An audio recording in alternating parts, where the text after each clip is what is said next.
Hey everybody, I'm Zoe. And I'm Chandi. And this is Bound by the Cloak.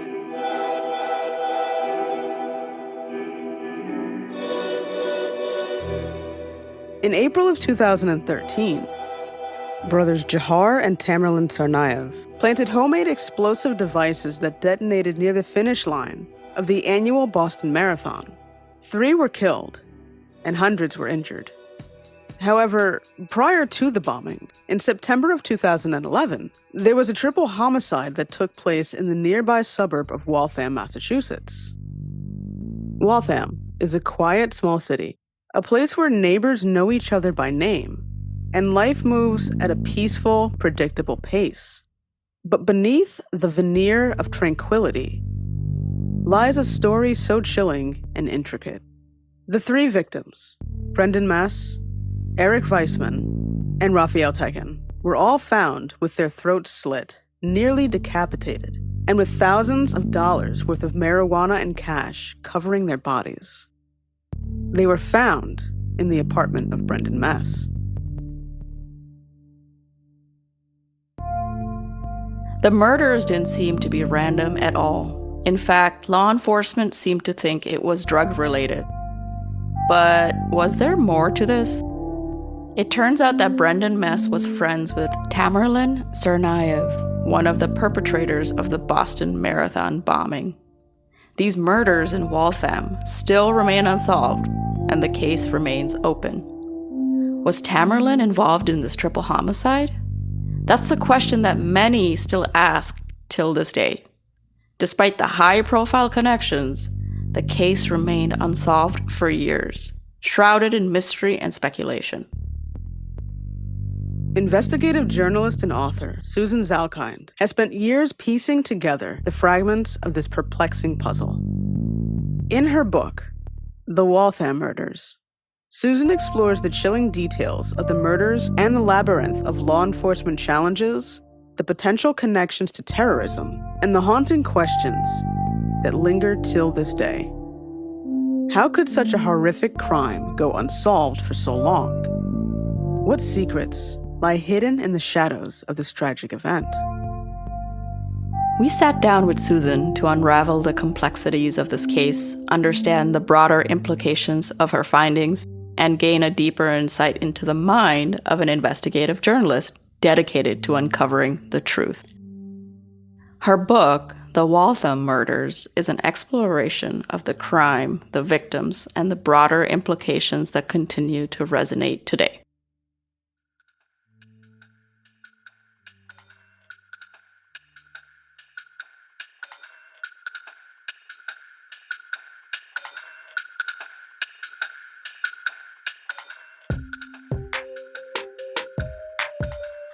Hi, Susan. Welcome to the show. Hi, Susan. Thanks for joining us. How are you doing today? I'm doing well. It's definitely a busy time. It's an interesting time. And yeah, how am I doing? I guess we'll figure that out as we go, right? Very existential, very existential. Just to start off, could you tell us a little bit about your background? Well, I'm an investigative reporter and an author. My first book came out, and a documentary film producer. I've devoted more than 12 years to investigating one story, which is what I'm here to talk about with you. It's a triple homicide that's officially unsolved in Waltham, Massachusetts, so near where I grew up, and the connections between this case and the Boston Marathon bombing and a number of other deaths, unfortunately, and devoted a long time to getting to the bottom of the story. And it was hard, but it was also exciting and shocking. I haven't had a dull moment since. So, you're the author of The Waltham Murders. Can you tell us a little bit about the book? I guess the big part of the story, and I'll talk about it a little bit with you, is that I do have a personal connection to this case. So one of my friends was one of 3 men who was murdered in Waltham, Massachusetts. His name was Eric Weissman, and he was a lovely human being.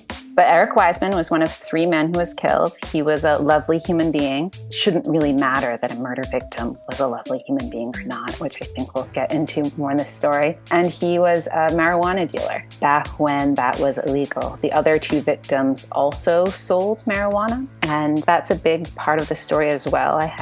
In my youth, I knew a lot of marijuana dealers. I was privy to the world of narco trafficking. At the same time, I grew up in a very safe suburb. My father was a criminal defense attorney, a passionate criminal defense attorney who launched his career in the civil rights movement, and he specialized in homicide and narco trafficking. His favorite clients were drug smugglers from the 60s and the 70s, people who liked fast cars, boats, planes. And I grew up immersed in that world in some ways, despite living in a very loving family. But I was quick to kind of expand my knowledge. I love collecting stories about the secret world and this black market industry. And Eric was one of several friends that I befriended in this way. He was connected to my childhood friends who were also interested in cannabis in a way that was really studious and, quite frankly, dorky. I used to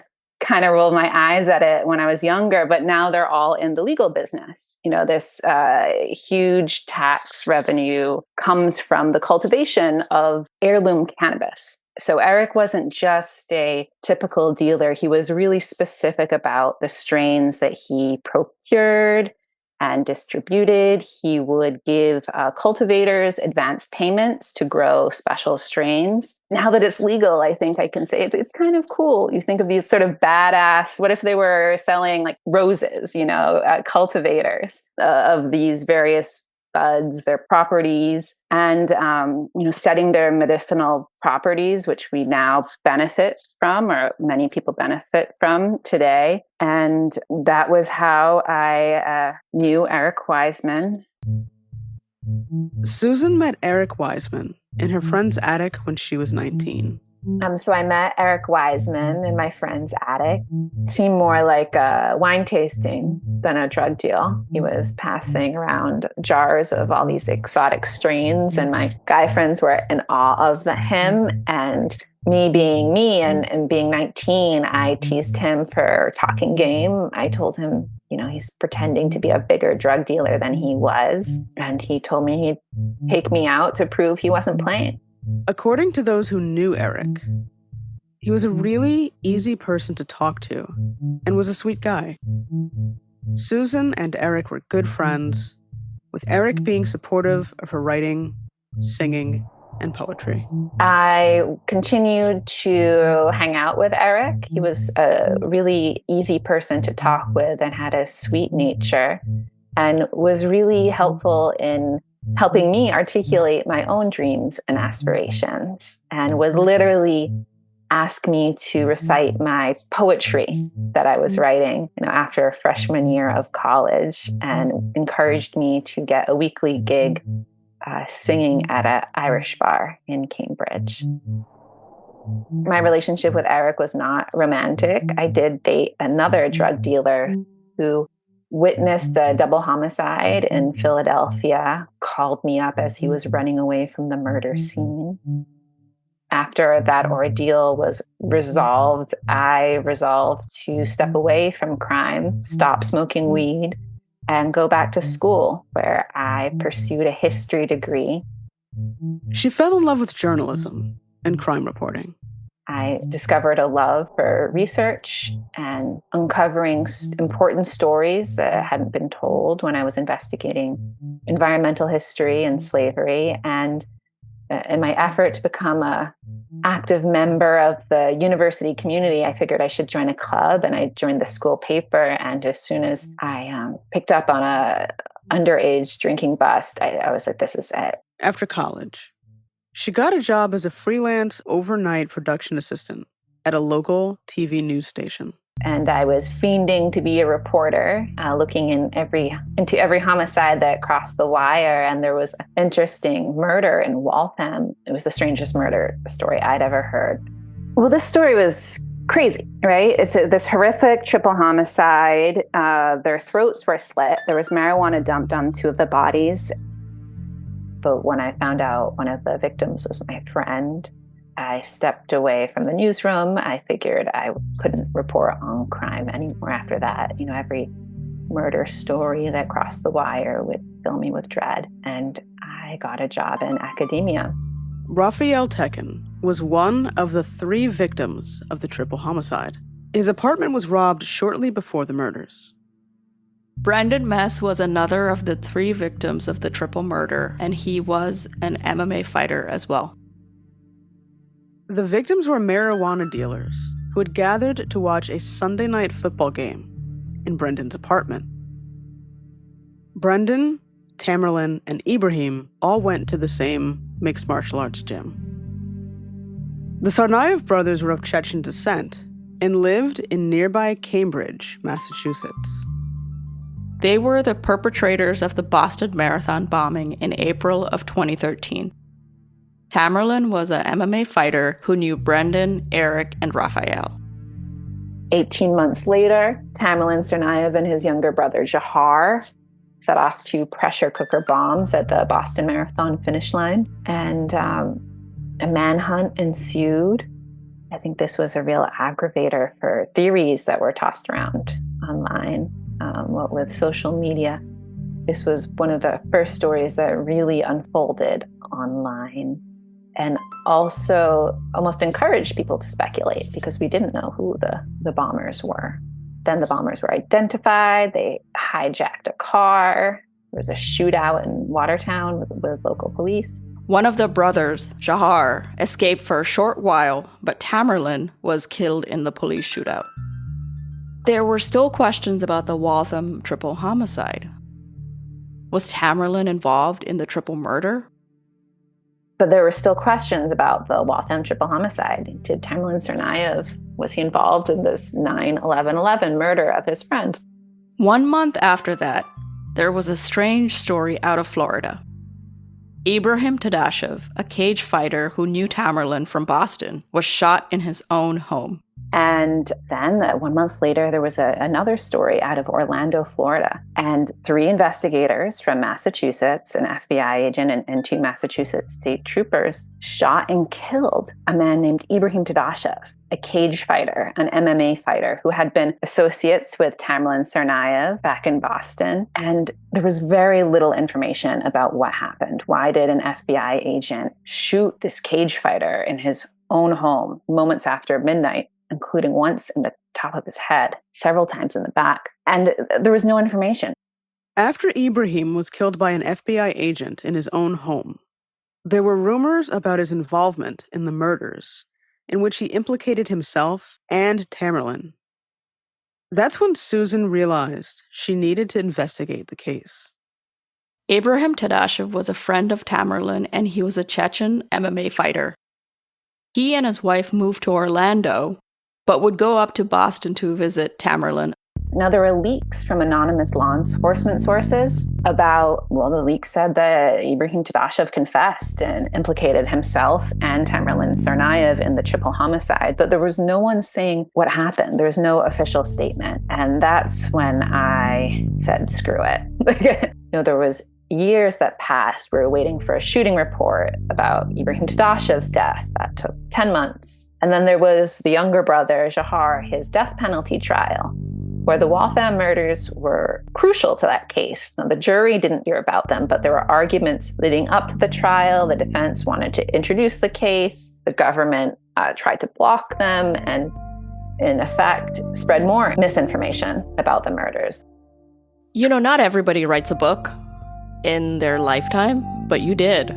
And it was a huge undertaking. So what really compelled you to write this book? It was curious to me that there was so little publicity about this triple homicide, given the unusual nature of the murder. And yet I again tried to compartmentalize those thoughts and move on with my life as best as I could, because when I did think about Eric's death, it was simply too overwhelming. Although I was sort of, taking notes and asking questions as I could along the way. And then, one of the victims was Eric Wiseman, who was a friend of mine. Another one of the victims was Raphael Tekin, whose father was a Jewish spiritual leader who I knew peripherally in that way from other people in my community. And another one of the victims was Brendan Mess, who had a purple belt in jiu-jitsu, and he was friends and sparring partners with a young boxer named Tamerlan Tsarnaev. Now, the murders took place on 9/11/11. 18 months later, Tamerlan Tsarnaev and his younger brother, Jahar, bombed the Boston Marathon. Now, this was a horrific event. It was also, if you're looking back at that time, it was before the wave of attacks, domestic terrorism attacks we now associate with ISIS. It was right before that. So it was a horrific event. It also marked a new chapter in domestic terrorism. It also took place, I think, when people were just starting to use social media in a way that was much more widespread than before. And there are questions after the bombing, when Tamerlan was killed, could Tamerlan Tsarnaev have been involved in this earlier murder of his best friend and sparring partner, Brendan Mess? And there were renewed questions of whether or not law enforcement had conducted a thorough investigation in the past. Now, I was immensely curious. I was also grieving. This was an attack on my city. There were new questions about, were these events connected? Were they not? And I was a young journalist, and at the time I still had no intention of getting involved myself. I figured law enforcement was on the job. Now, on every level, this is now linked to a terrorist attack, which is something that law enforcement takes really seriously. I just had to know what happened. And there was no longer an ability to trust authorities, because the job of a journalist is not to solve murders. It really shouldn't be. No matter what your opinions are about law enforcement, we really should have a devoted entity where that's their job, and it's a separate job from the job of somebody who's impressed. And so I had questions about how law enforcement came about to killing this man, right? And I had questions about the earlier investigation into the triple homicide, and many other questions on top of that.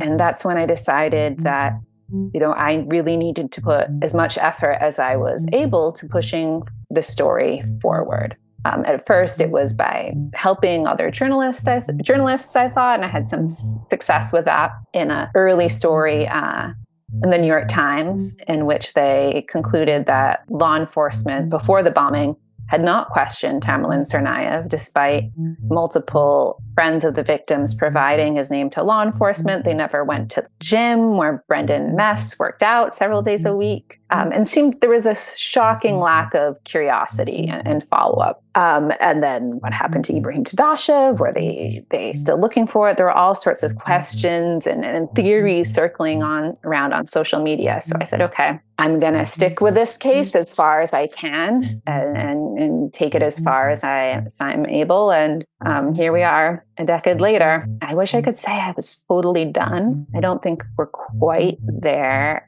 At the same time, I did pretty well. I stuck with it, and I did my best at every step of the way. And what I found was pretty shocking. It's a fascinating story, despite all that loss. I've been growing up on true crime stories almost as an oral tradition, and I really haven't heard another story that's quite as intriguing as this one. At the same time, it raises really serious questions, and questions that I can't resolve myself because I'm not an official. I'm not a prosecutor. I'm a journalist. So you talked about how you started getting into investigating this. What was your process like? And what was your starting point? How did you stay organized? Organization is really key.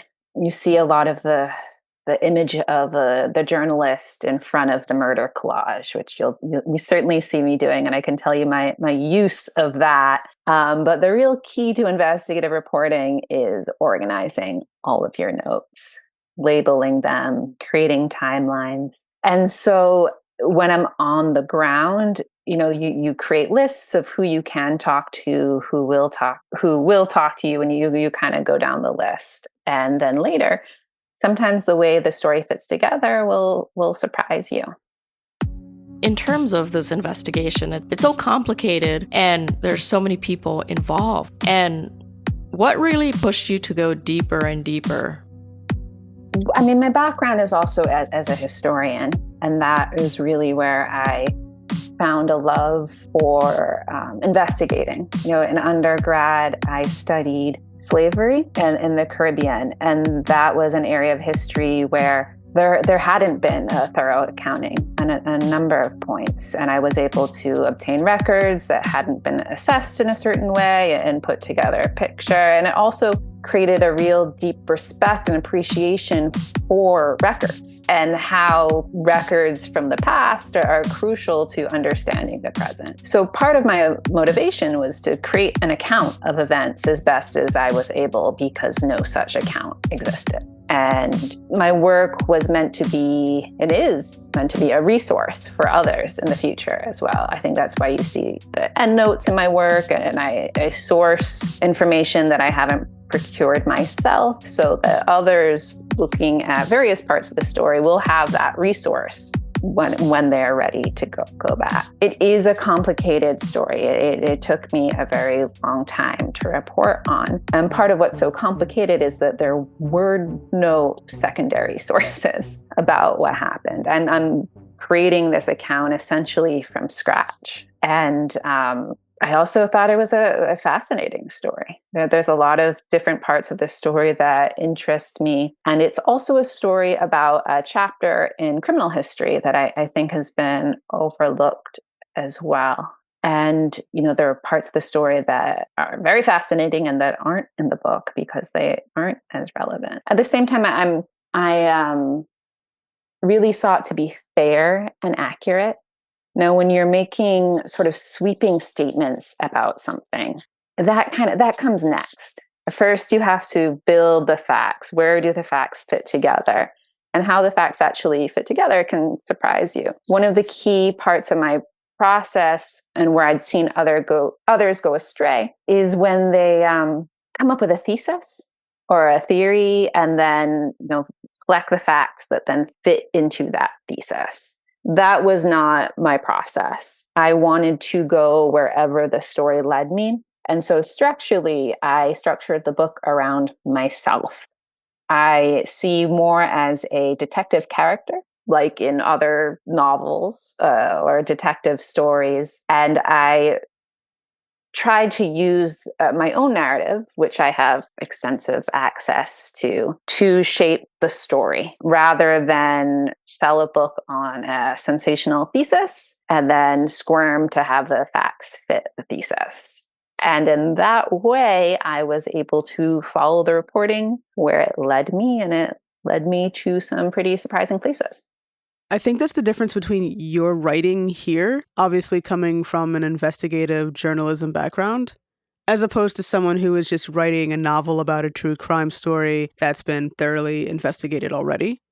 Yeah, it's also an open case, right? So there's certain records in other true crime cases that are available because the case has been tried in court, right? It's reached some sort of conclusion. So there is that basic, the primary source account of what happened. There was no account in this story. And so that is the account that I sought to create. In terms of your process of sourcing people and sensitive information that you had to deal with, how did you approach that? What were your ethics around that? I think ethics are, it's something that you're always thinking about.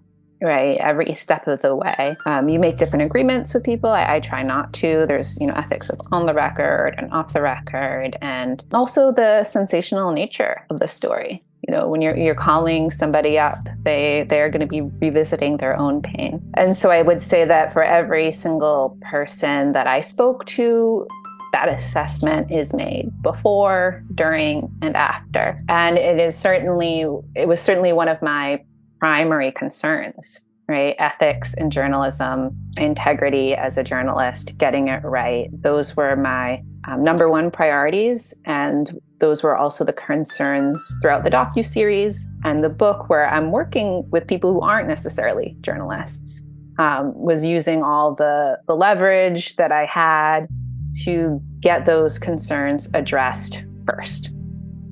I want to talk about Waltham a little bit. As you mentioned, it's a pretty safe place.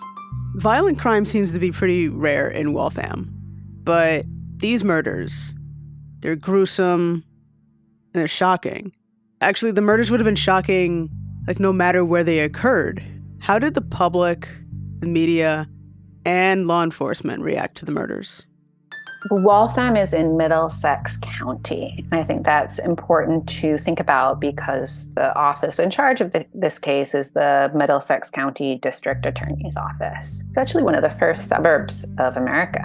Waltham, Newton, and Watertown are three municipalities that meet where the Charles River once narrowed.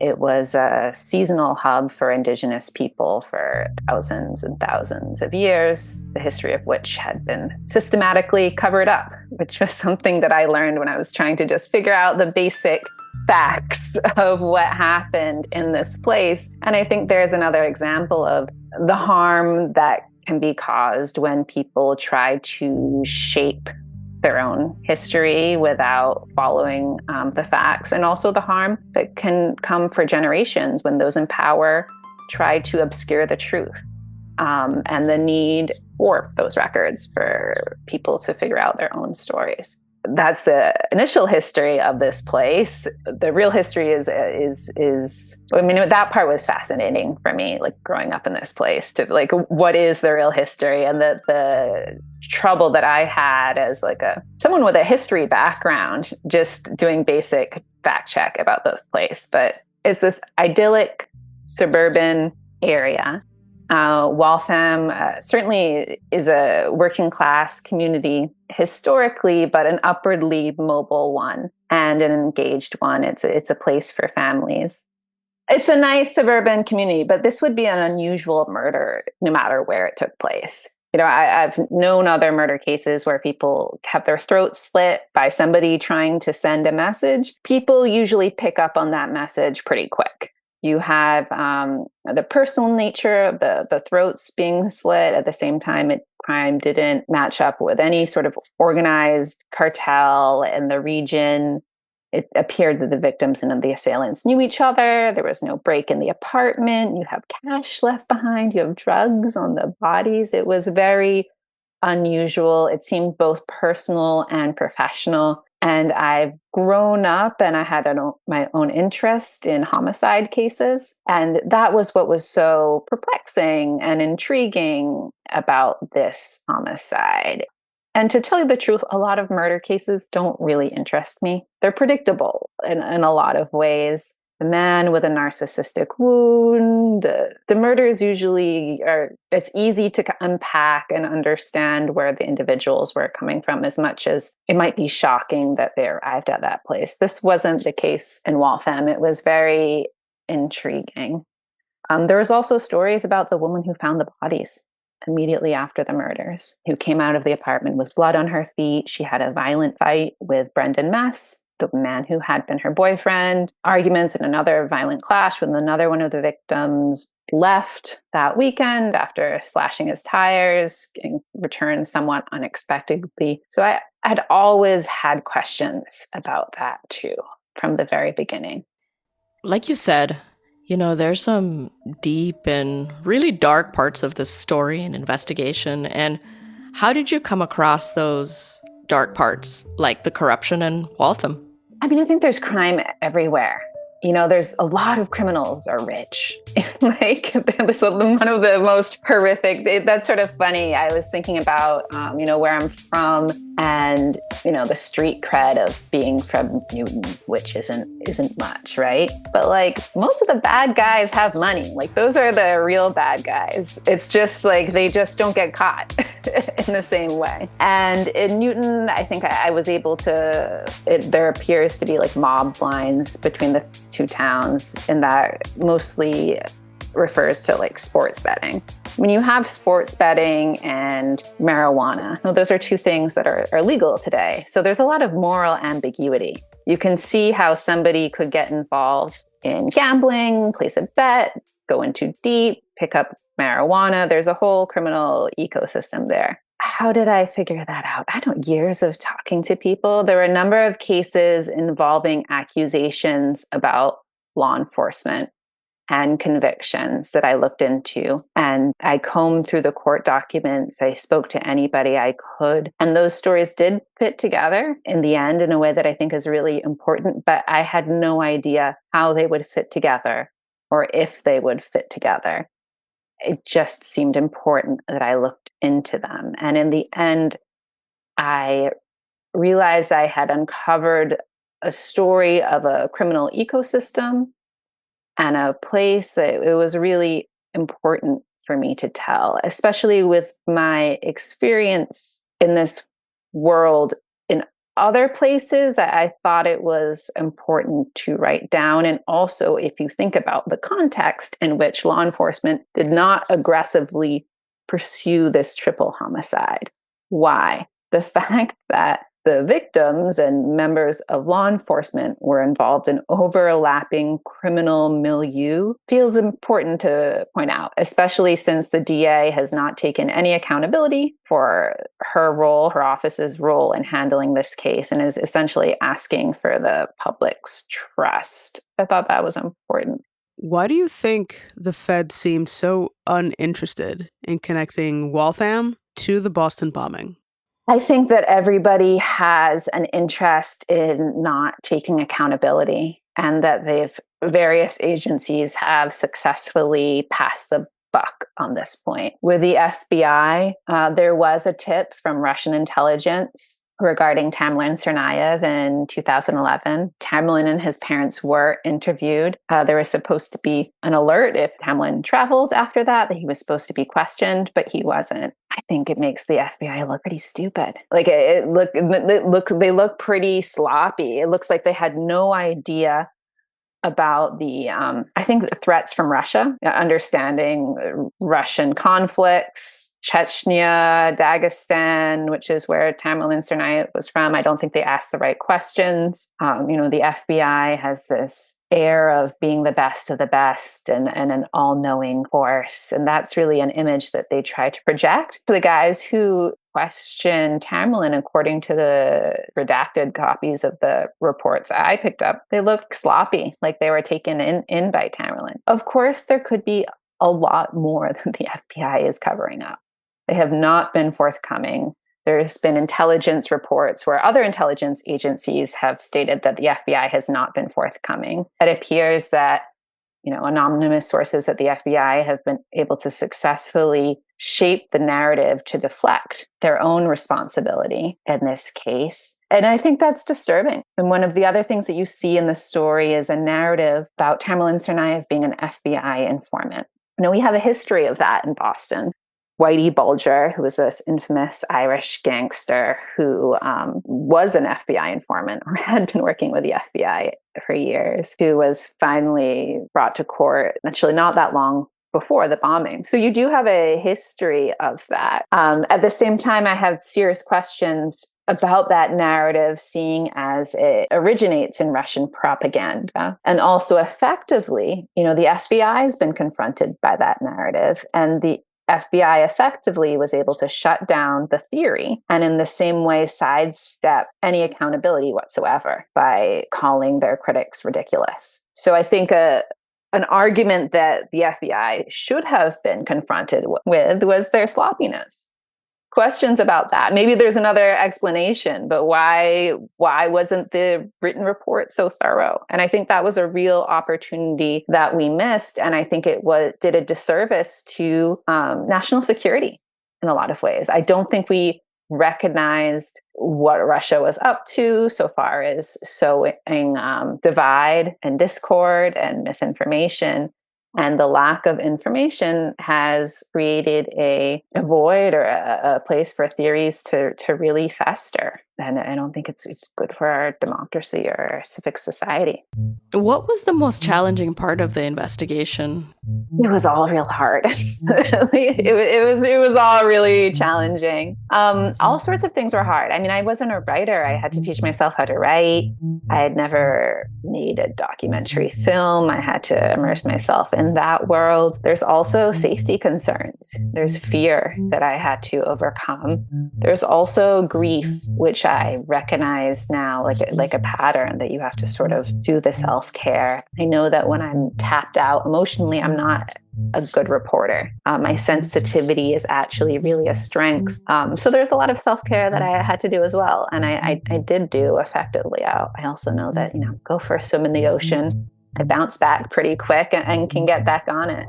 Financially, it was difficult, figuring out how to support myself, how to stay focused. But I'm not really sure how I did this, to tell you the truth. People asked, how did I stay focused? It was never boring. Teaching myself how to write, finding my voice, that was a gift in itself. Eric was unique in that he had this ability to hone in on people's talents. And he saw me as a writer before anyone else did. And in that way, I did feel aligned that I was doing right by him. At the same time, my priorities were always that of a journalist. And also, look, I care about my community, small and large. That's part of what inspired me to become a journalist in the first place, is to hold officials to account, to tell stories that need to be told, because our society is better for it. And to this day, those basic questions that are regarding accountability, we talked about the FBI, it's also the Middlesex DA and members of law enforcement locally. Those basic questions have not only not been answered, they haven't been asked. There's been such a level of obstruction, even with questions about chain of command, that we haven't had that moment to reflect and do the inquiry and the accounting that I think is necessary for a healthy democratic society. And I've seen the disillusion of those close to this case or even interested unfolding in real time when it comes to systems of power and then the theories that have sprung up in their wake. So I don't know. And at a certain point, there's no turning back. Just got to keep going. And I'm glad that I did. I think it would be harder for me if I let this go. Like, who would I be looking in the mirror? I don't think I could call myself a journalist. What I found really interesting about your book is that you really received a lot of information about the Tsarnaevs. How were you able to get as much information as you did? And how did you get in touch with the people who shared so much with you? You were able to really paint a detailed picture of their background, their lives, and what led to the Boston bombing. Well, I think one of the parts of the story that bothered me was how the Tsarnaevs have been depicted. And they were immediately pigeonholed into this jihadist, radical narrative that just didn't gel with the people that I was speaking to who knew them, and also just didn't gel with, how the complexity of human beings, right? And so I do think from the very beginning, I thought there was something off about that narrative. From the best I can tell, Tamerlan was radicalized by conspiracy theories. He was radicalized by Alex Jones. And that was part of my motivation for figuring out the truth, because for the legacy of the Tsarnaevs attack to be more conspiratorial thinking, no, that could not be. And so I do think I had some perspective just because of my personal relationship to Eric Wiseman, and also that led to other connections with the associates of Brendan Mess, who was friends with Tamerlan Tsarnaev. And I think there was a tendency after the bombing for people to disavow Tamerlan, to say he was always radical. And I think there also is this tendency for people to turn bad guys into boogeymen. Like, he was this person who was this terrible person, and if you saw him, you'd be like, oh, he was a terrible person right away, with no ambiguity. And I mean, what's much more terrifying is that, like, he wasn't like that. He was a goofy guy who made jokes about Family Guy, drank Red Bull, gave people silly nicknames. And certainly religion was a factor, but I don't think in the simplistic lens that others latched onto, at least initially. There was a trial, with Tamerlan Tsarnaev's case. And I sat through that. And part of the trial with his younger brother, Zahar, was a death penalty case. So that's not just the facts of the murder, but who Zahar Tsarnaev was as a person. And so there were those records. And also I was trying to figure out who Tamerlan Tsarnaev was, because I was trying to figure out if he killed my friend. So that was part of the journey as well. In terms of the characters in this investigation, in this case, who was the most interesting to you? Certainly the person who I still have questions about is the woman who found the bodies, Hiba. She's interesting because I haven't reached a resolution on that one. I think the victims were fascinating, who these men were during a period of time when marijuana was criminalized. You hate to say that bad guys are interesting, and most of the time they're not. And there's so many parts of who Tamerlan Tsarnaev was that really feel predictable. He's this guy, he wants to be a boxer, he's this typical narcissistic wound. It's similar almost to a murder case I wrote about in which this guy who was a surgeon and claimed to be an Olympic athlete, lost his job and then kills his wife.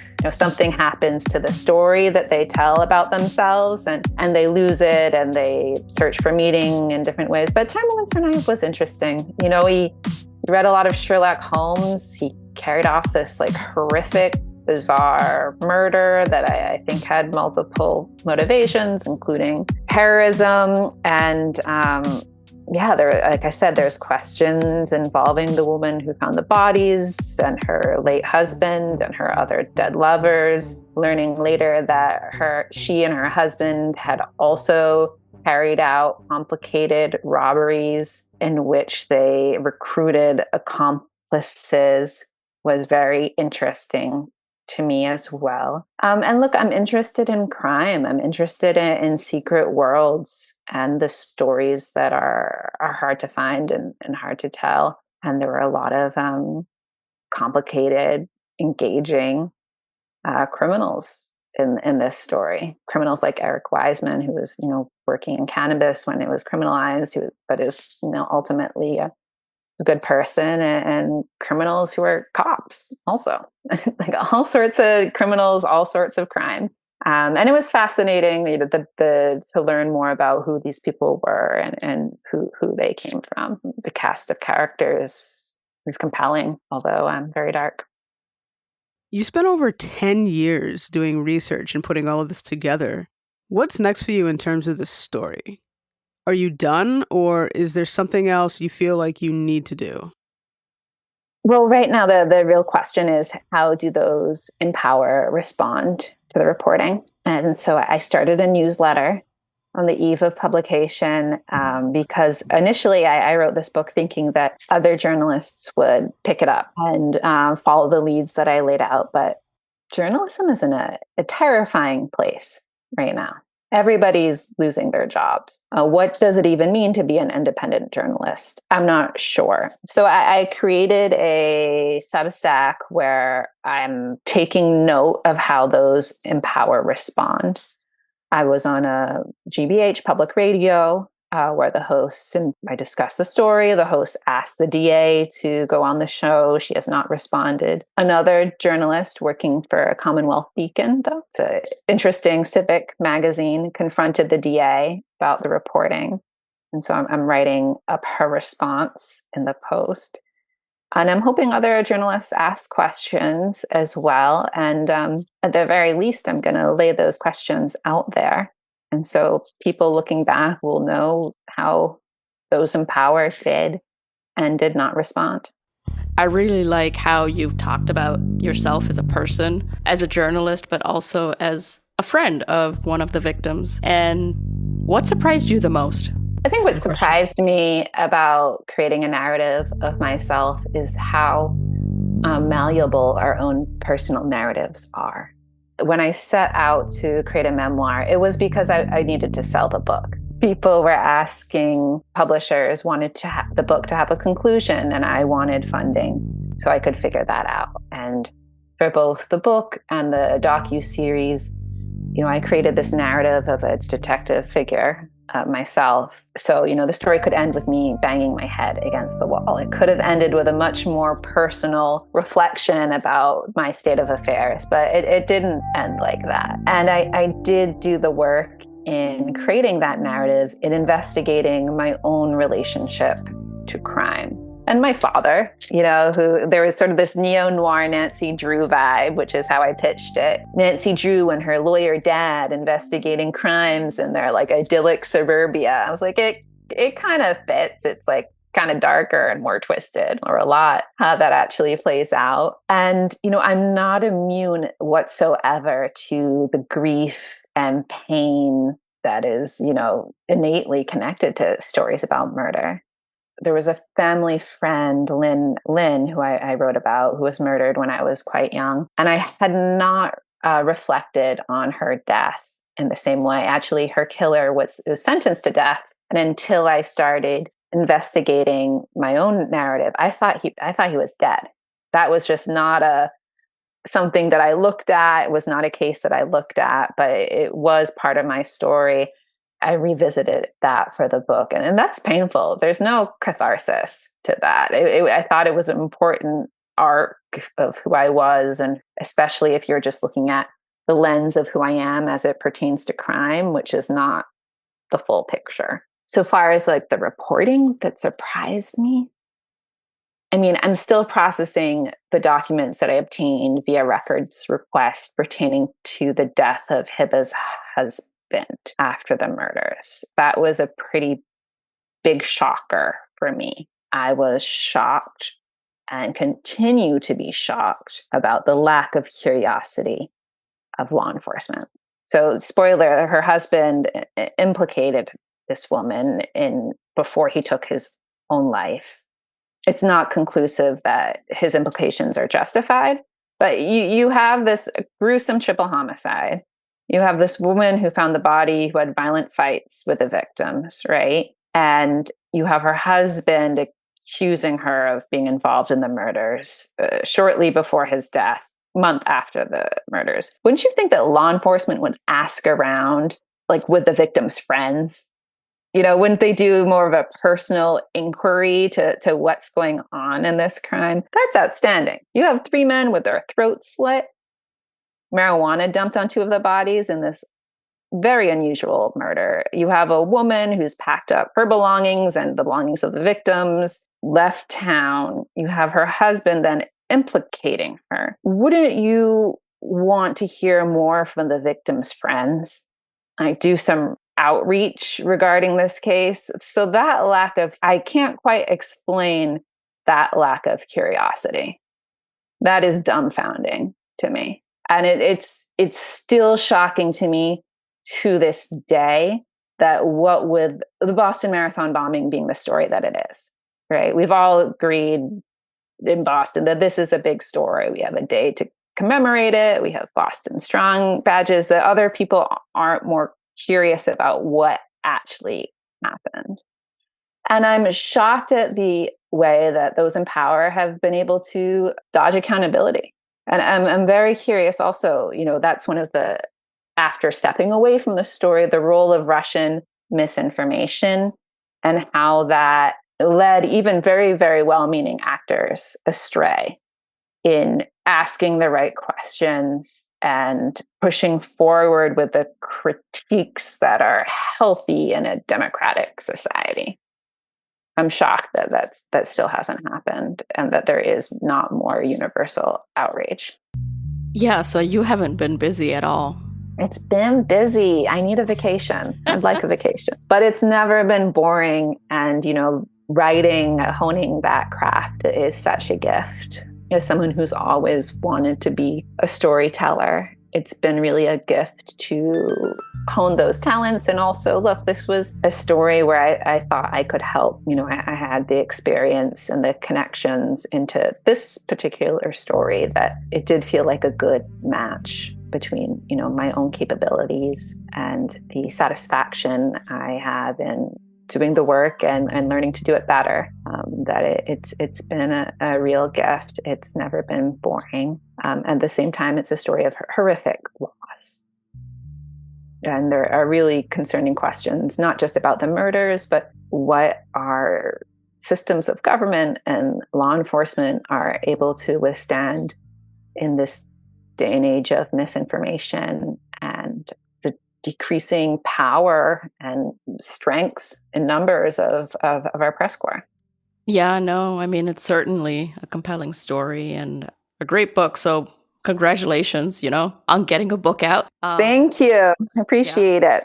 And thank you. Thank you for joining us and sharing everything. Susan, thank you so much. Thanks so much for speaking to me. It's always a pleasure. I'm glad you found it interesting enough to talk to me. I appreciate that. We'd like to thank Susan for being on the show, for sharing her insights and her relentless pursuit of the truth. Her work is a reminder of the impact that dedicated journalism can have on uncovering the truth. Make sure to pick up Susan's book, The Waltham Murders, at your local bookstore.